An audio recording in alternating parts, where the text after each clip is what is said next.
Hello, class 7 students. Let's learn about what's inside our earth, okay?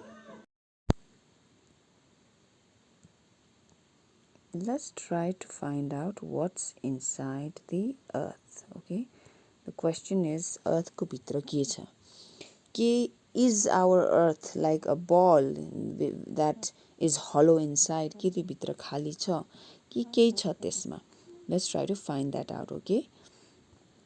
So, as per your diagram in your book, page number 7 ma, if you look at it, it's as if you've, like a cake, we've cut a slice of the earth, okay? Cake काटेको जस्तो, and we'll try to understand कि earth को भित्र चाहिँ कस्तो रहेछ भनेर, okay? So in your book we are told that it is like an onion भनेर भनेको छ, made up of several concentric layers, okay? So concentric layers भने बित्तिकै there's a common center, त्यहाँबाट त्यसको बाहिर अर्को अर्को अर्को अर्को. This is what is meant by concentric, okay? So let's just now focus only at what is the inside of the earth made up of, okay? The inside of the earth, say it is made out of layers, okay? So mainly 3 layers, all right?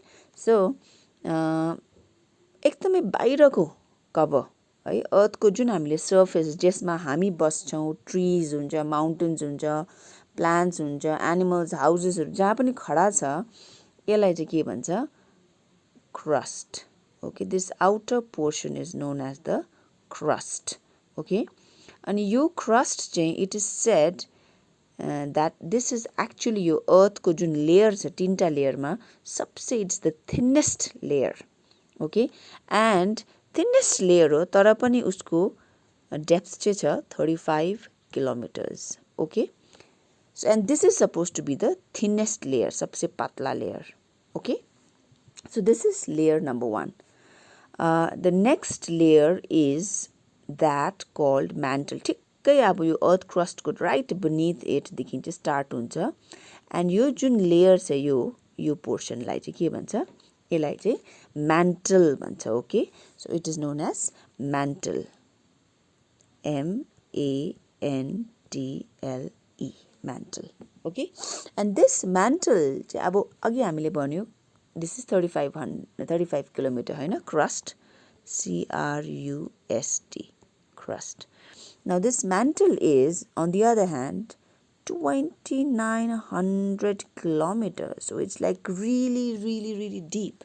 Okay, हामीले imagine पनि गरेर सक्दैनौं. Okay, so this part is mantle. Okay, now यो mantle चाहिँ तपाईले के याद गर्नुपर्छ? Many times तपाईहरुले रियल लाइफमा नदेखे तापनि हामीले टिभीहरुतिर मुभिजमा के न केमा भल्केनो देखेको छ नि. सो व्हेन अ भल्केनो इरप्ट्स, त्यो रातो एउटा फ्लेम जस्तो, त्यो लिक्विड जस्तो सेमी लिक्विड फर्ममा एउटा बगेर गएको चाहिँ लाभा देख्छौ, हैन? सो म्यान्टल को चाहिँ त्यस्तो हुन्छ. It's not hard, it's not liquid, तर त्यो सेमी लिक्विड फर्ममा चाहिँ यो एकदमै लाभाको मोल्टन म्याग्मा को रूपमा यहाँ बसेको हुन्छ. Okay, this layer, second layer is the mantle, okay? अनि भित्रको एकदमै इनसाइड पार्टमा चाहिँ यसलाई के भन्छ?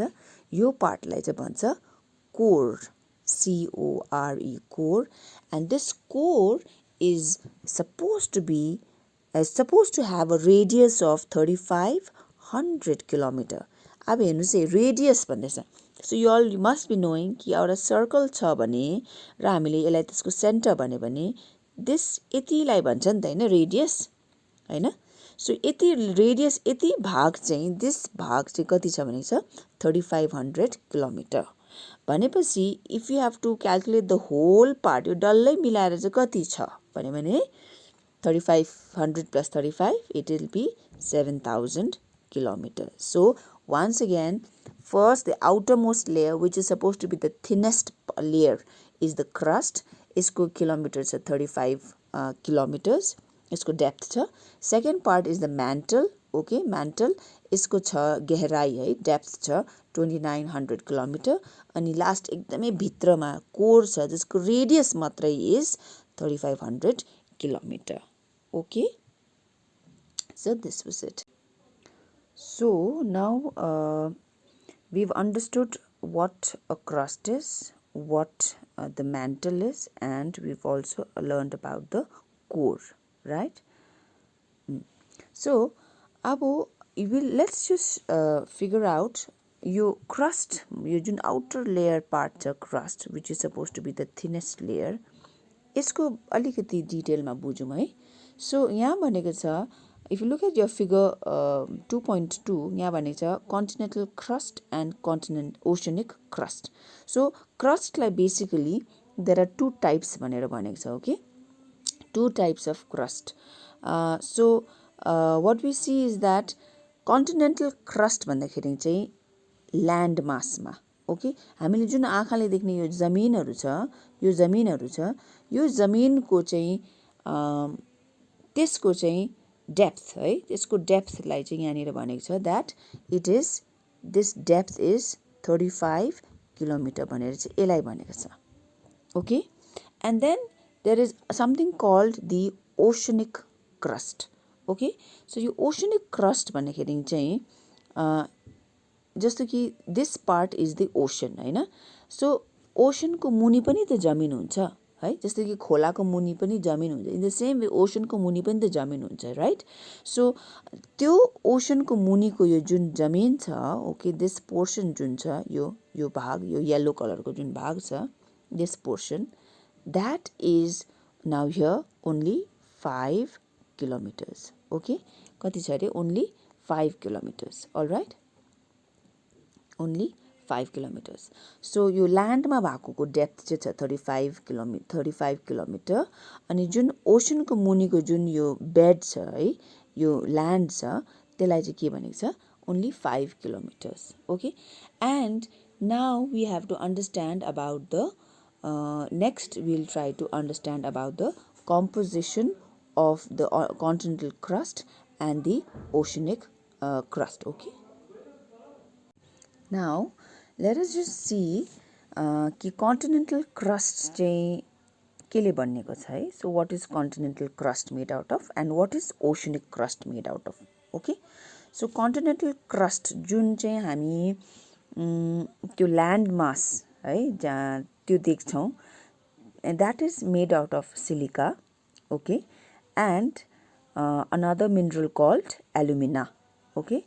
So silica लाई चाहिँ हामीले Si पाराले represent गर्छौं अनि alumina लाई चाहिँ Al. So when this we write it together, यसलाई चाहिँ भन्छ Sial, okay. So continental crust को जुन चाहिँ कति भनेको थियो हामीले 35 किलोमिटर छ भनेको थियो हैन. त्यो त्यसमा चाहिँ what is it made out of, केले चाहिँ बेसी बनेको छ भन्दै सिलिका र alumina, SiAl, together we call it Sial, okay. And the next part is the oceanic crust. Oceanic crust चाहिँ हामीले के भन्यो? Oceanic crust चाहिँ कति किलोमिटर छ भन्यो? 5 किलोमिटर छ भन्यो नि. So oceanic crust 5 kilometers छ and it is made out of again two main minerals, silica फेरि पनि छ and then magnesium, okay. So together when we write it, we call it Sima.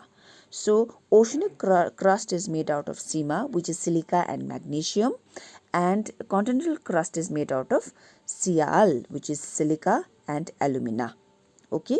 So another thing you have to keep in mind is your continental crust 35 kilometers छ, तर it is much lighter compared to oceanic crust Sima जो चाहिँ 5 kilometers छ. यसको एकदमै compressed भएकोले गर्दा it is more heavier, more denser, okay. This is something we must keep in mind. The next layer हामीले अगाडि पनि हेरिसकेका छौं. हामीले यसलाई के भनेको छ? Mantle हैन. So mantle को depth भनेर 2900 kilometer भनेर we know, okay.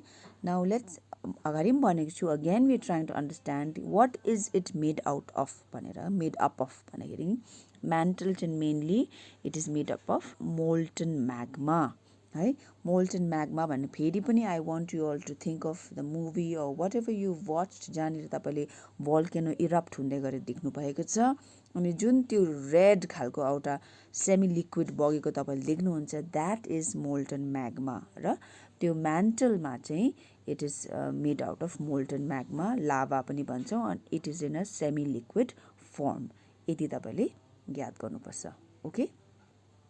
Then next thing, the third, below mantle, त्यसको मुनिको next third layer चाहिँ कुन हो? It is the core. Okay? core को हामीले बुझिसकेका छौं कि त्यसको radius is about 3500 किलोमिटर भनेर.